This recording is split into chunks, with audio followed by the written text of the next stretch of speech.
Good happy Saturday morning, February 16, 2019. I'm Riley King, and welcome to the Riley King Newscast, right here on the Riley King Network.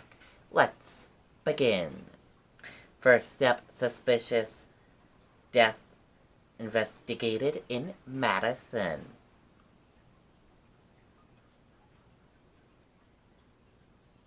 The Attorney General's office and state police responded to a suspicious death in Madison on Friday night.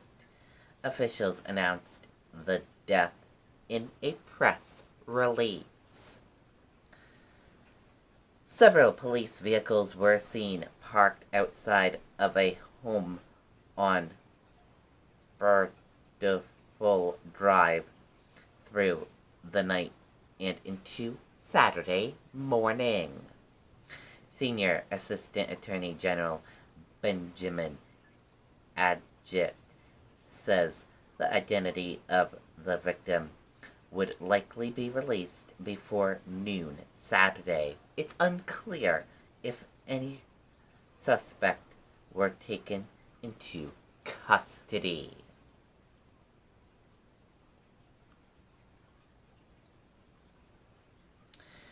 Manchester convenience store robbed at gunpoint, police say.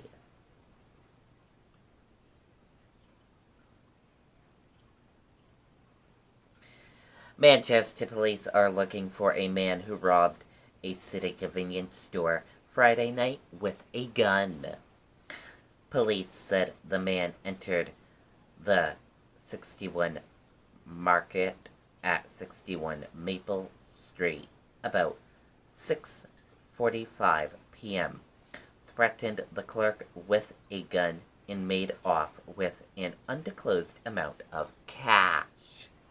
A police canine searched the area, but the man wasn't located, Manchester police said in a press release.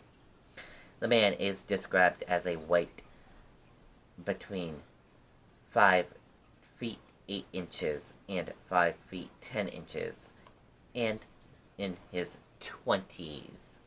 He was wearing a black mask and black hooded sweatshirt. Anyone with information is asked to contact the Manchester Police Crime Line at 603-624-4040.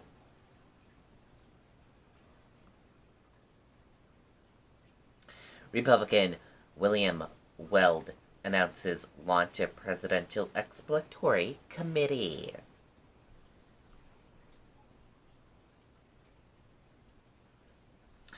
Former Massachusetts Governor, weighing primary challenger of Trump, calls him unstable.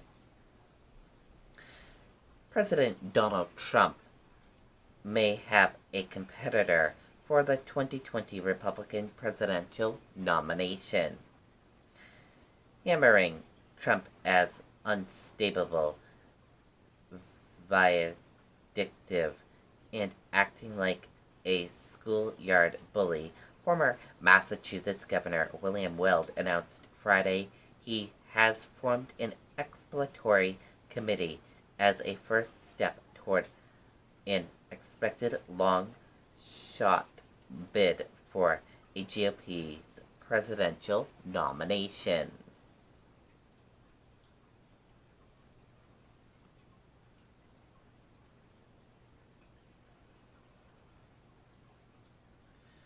They love New Hampshire. Candidates crowd into Granite State a year before the first-in-the-nation primary.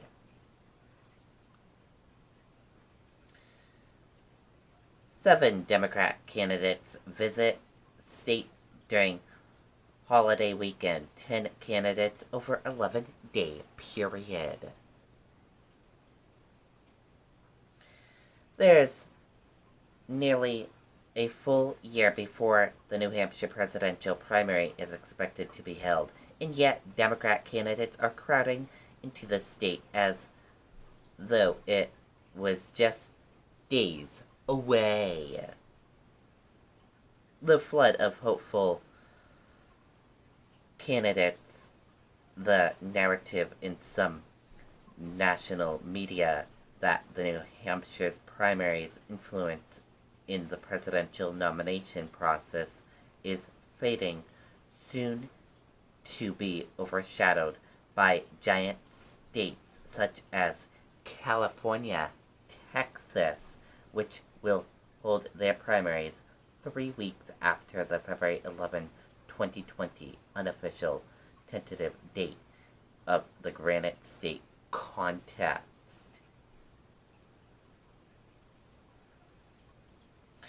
During the upcoming 3-day holiday weekend alone, 7 candidates for Democrat presidential nominations will be counting voters at vintage New Hampshire house parties, town halls, meetings, and meet-and-greet events in downtown walks and stops at local coffee shops and other businesses. The weekend lineup: Senator Cory Booker of New Jersey will campaign Saturday through Monday morning, traveling from Portsmouth to North Conway and from Rochester to Manchester to Nashua. Senator Kirsten Gillibrand of New York, who arrived in the state Friday, will be in Exeter, Keene, and Andover at Dartmouth College, her alma mater, on Saturday. Mayor Pete Buttigieg of South Bend, Indiana, will make his first campaign trip to the state Saturday, visiting Allsted, Raymond, and Merrimack. U.S. Rep. Tillis Gabbard of Hawaii will campaign in Keene, Concord, and Portsmouth on Saturday, and in Northampton on Sunday. Arthur Marianne Wilmus of California will campaign in Manchester and Somersworth on Sunday, and in Goffstown and Northwood on Monday. She will remain in the state through Wednesday, when she will visit Exeter.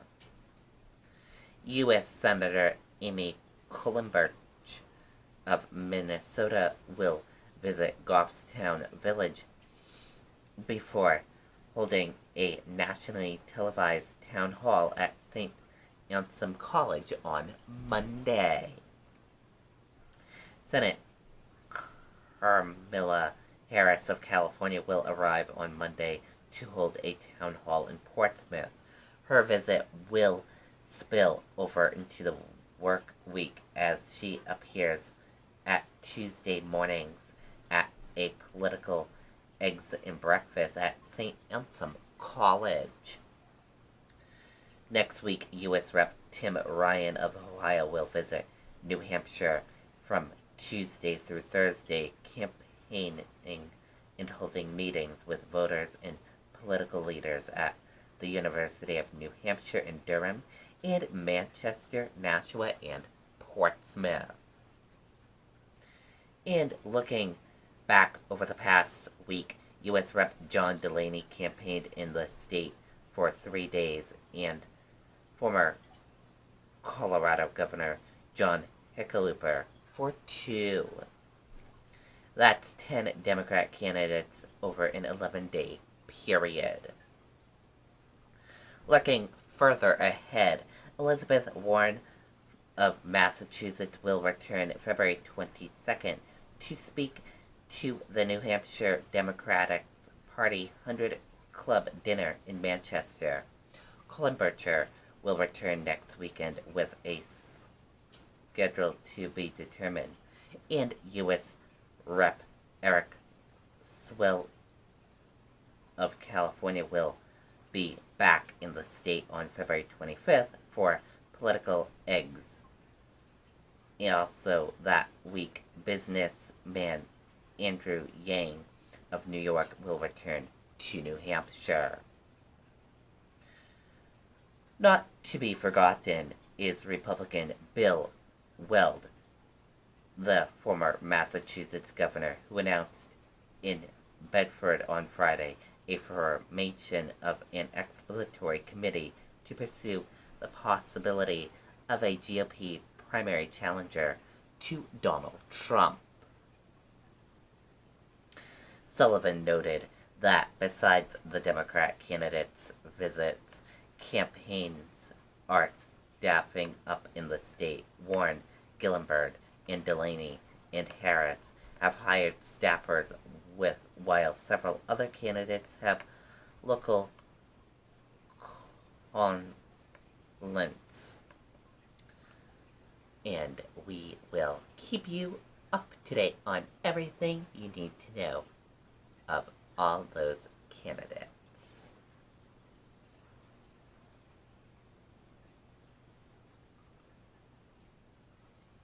Gonna be a busy weekend in New Hampshire for sure. Illinois man being fired from job kills 5 co-workers in workplace rampage. Police identified the gunman as 45-year-old Gary Martin. A man who was being let go from his job at manufacturing business went on a shooting rampage at his workplace in Illinois, leaving 5 workers dead and 5 officers injured. Police identified the gunman as 45-year-old Gary Martin, an employee at the Henry Pratt CO, which makes values for industrial purposes in the city of Arrow, about 40 miles west of Chicago. Police Chief Kristen Ziman said officers arrived within 4 minutes of receiving reports of the shooting and were fired upon as soon as they entered the 29,000 square foot manufacturing warehouse. Martin was killed in a shootout with police.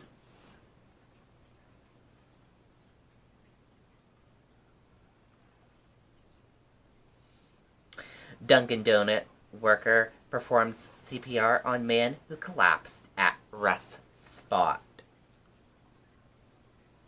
Woman says lessons she learned in CPR class came back to her.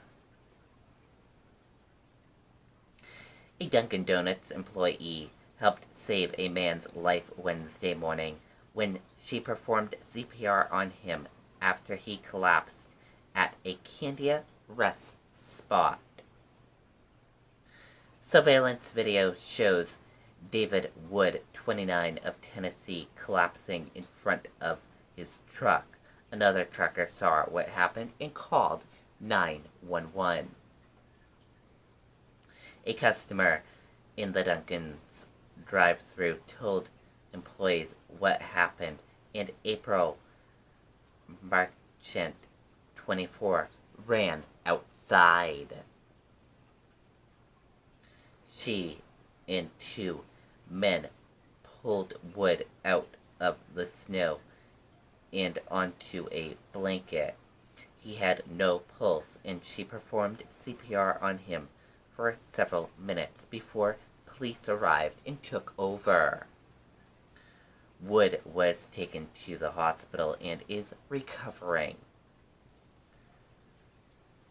Felicia Bertram, David Wood's mother, flew up from Tennessee to be by her son's side. She's calling Marchant a hero. A picture of Wood shared by his mother shows him smiling in his hospital bed. Marchant said she got to meet his mother, who gave her a big hug and thanked her for saving her son. But Merchant is reluctant to call herself a hero. She said, "I don't know about all that," she said. "It makes me anxious when people call me a hero because I just don't feel like I am." She said CPR class she learned in college kicked in when she ran out to help Wood.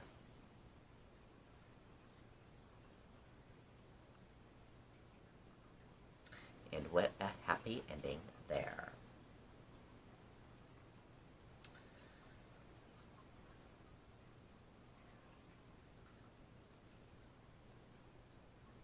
Two arrested in Smollett attack released, police say.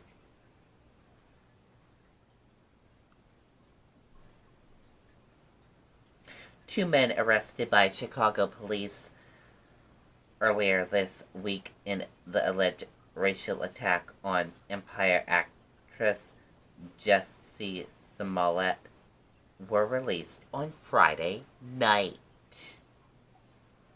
Police clarified that the two men were placed under arrest Wednesday night after police met them at the airport. But in a statement issued Friday night, Chicago Police Department officials said that due to new evidence as a result of today's interrogation, the individuals questioned by police in the Empire case have now been released without charges, and detectives have additional investigation work to complete. The two are no longer being classified as suspects. And that's it for the Riley King Newscast, right here on the Riley King Network. I hope you all have a great rest of your day, and I'll see you back here later on today for another newscast. Goodbye, everyone.